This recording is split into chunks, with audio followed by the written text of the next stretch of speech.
Hello, wonderful. It is Sarah, and I want to talk about how to establish healthy relationships after going through a toxic one. And this is definitely one of the biggest questions I get asked, but everyone wants it to be a 3-minute answer rather than a 3-month answer. Is the easiest and best way I can say it. Everybody's like, oh, what should I look out for? And the reality is, if you've been in a toxic relationship, you have been trained for that to feel normal. It may have started in your childhood. You may have had a great childhood. It may have been an ex-boyfriend. It may have been a marriage. It may have been someone at work. But they train you to feel as if this is normal. And you give, and you give, and you give, and you give, and it's never your turn. And if I hear all the time amazing women on phone calls, and they're like, oh, I just love giving to him. It's the air that I breathe. I just love it. I love giving to my kids, or I love giving to others, or I love giving to... I love that about you, but women who need to be needed are going to end up in another toxic relationship. There is no red flag checklist that can help you with that, right? It has to be more. It has to be internal. You have to quit that need to be needed. And, the way I say it is because we want a checklist, right? Like I have some clients and it's almost like dating is their hobby, and they want to go out and they want to meet new people and they wanted this and they wanted that. And it's like, great. I love that you want to meet new people. Dating cannot be the main event of your life. Needing someone to love you is not sexy. I want to say that just so loud and so clear. Needing someone to love you is not sexy. Loving yourself is sexy. Neediness is not sexy. And some of us try to do the flip side of it. It's like, I just won't have any needs. I'm just here. And I am raising my hand on this one. Okay. I'm not making fun. I'm raising my hand. I won't have any needs. I'll just put myself in the back seat. I'll just suffer, and I'll just give and give and give. And maybe someday someone will notice. And when I was doing that, what I was really doing is not owning my needs and not owning what I wanted, and thinking if I gave and gave and loved hard enough that eventually they would give me that permission.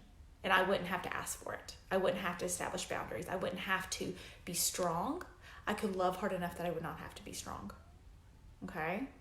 And if that is you, danger, danger, danger, okay? You're not going to establish healthy, happy relationships with that strong need to be needed, with that, or trying to not have any needs, or not even knowing what your needs are. A healthy partnership involves you having mutual interest, involves you taking turns, right? And not playing a role where one person is always trying to make the other person happy.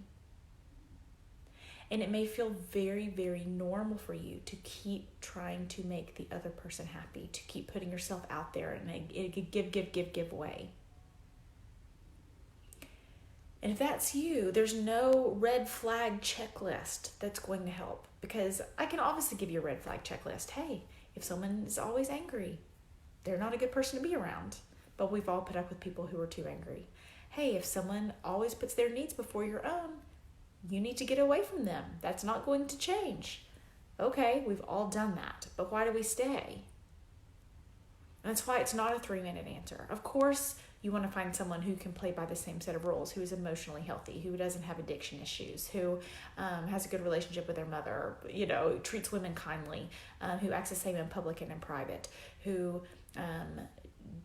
puts your actual needs and interests, who actually cares about them instead of just his needs or her needs always being so big, so important, and that you're always in the background. Someone who doesn't put you in the backseat of their own life. Someone who is interested in how you feel about the relationship rather than just how you make them feel.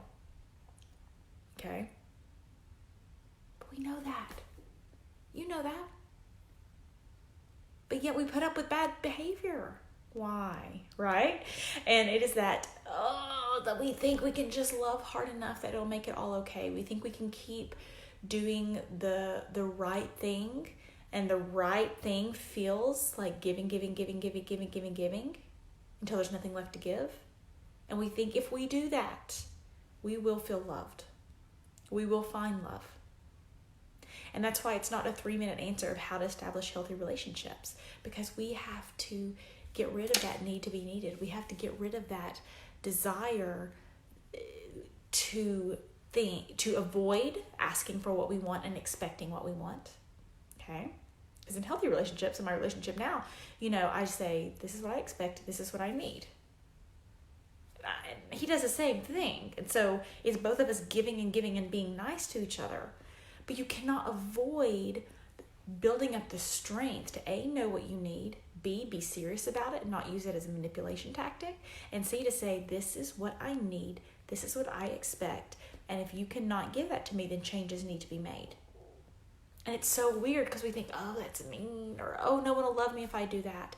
No one will love you if you don't do that. Because then you can't love yourself. In a healthy relationship, they want to know what you want. They want to know what you need. They want to know how to be better. But just avoiding it and thinking, if I never ask for anything, I'll never be disappointed.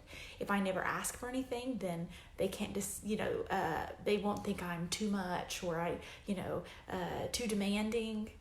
If you don't demand anything out of a relationship, you will never have the relationship you want, and you will never be happy. You cannot love and be so kind and giving your way into a relationship that you never have to ask for what you need. And that's why it's not a 3-minute answer. Because you've probably, if someone cheats on you or calls you a bitch or says something ugly to you, that you need to drop them. But we don't drop them. Why? What is it in ourselves that we feel bad, that we feel like we can't ask for anything, that we feel like our lives are supposed to revolve around someone other than ourselves? What is it in us that we think, and this is so true in my life. There was someone recently, I cannot believe I thought this thought. There was someone recently who was really a difficult relationship, a difficult person. And my first thought in my head was, I bet I could fix them or tame them or something like that. And I was like, Sarah, whoa, what in the world made you think that? But that wasn't the instant thought, because that is our instant thought, right? Oh, if he just knew real love, if he was just loved well, if I just figured out the right way to communicate, if she just knew how hard I was trying, if I just tried harder, they would love me and it would all be okay. And your whole life becomes a rat race of let me just keep trying. And then you're so frustrated because you never feel like you succeed. But you're playing the wrong game. You're playing a game that there's no success in. Okay? So, we cannot make... If we try to make finding a new relationship the main event of our life, we will come across as needy. Neediness is not sexy. Needing love is not going to attract the right type of love. Okay? Not having any needs is not going to attract the right type of love. Knowing what your needs are, knowing how to ask for them and expect them in a way you can still be kind and loving and giving. I'm definitely not trying to turn people into these like, rah, you better do this for me. That is not me. And that is not, what I think you want, what your goals are. But you have to be able to ask for what you want and expect your partner to give some of what you want in that relationship. And that is a lot broader base for a healthy relationship. I know why articles on 10 tips to avoiding a narcissist on a first date, I know why those are so popular, because they're easy. And my answer, I know it takes a lot more digging, but I know it's the truth.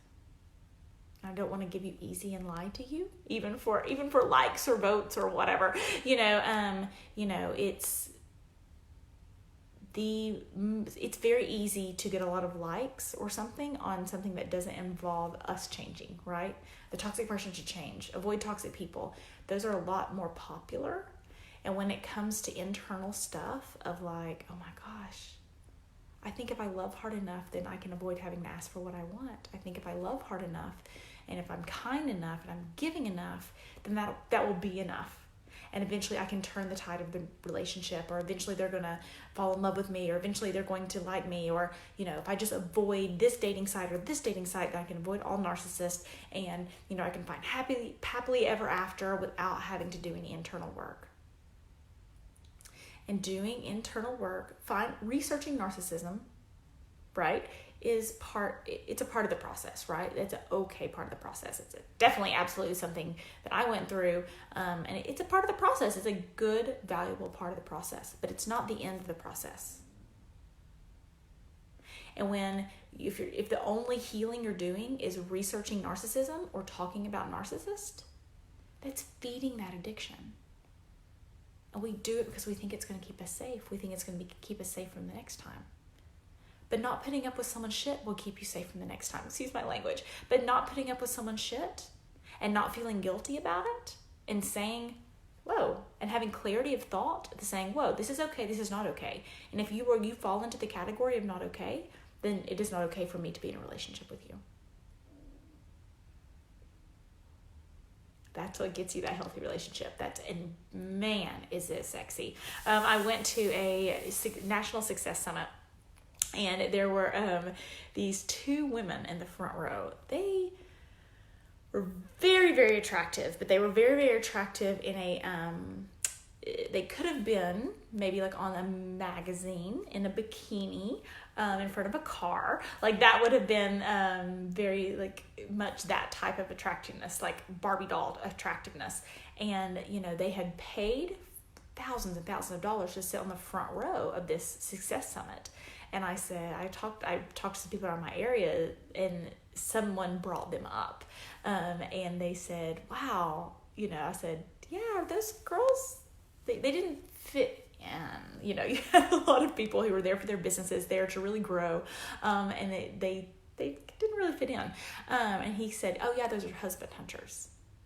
And I thought, these poor girls, they have saved this money to get themselves in the right circles, people who are paying thousands of dollars for the Success Summit, probably pretty successful. And, then they're called husband hunters. And I did not see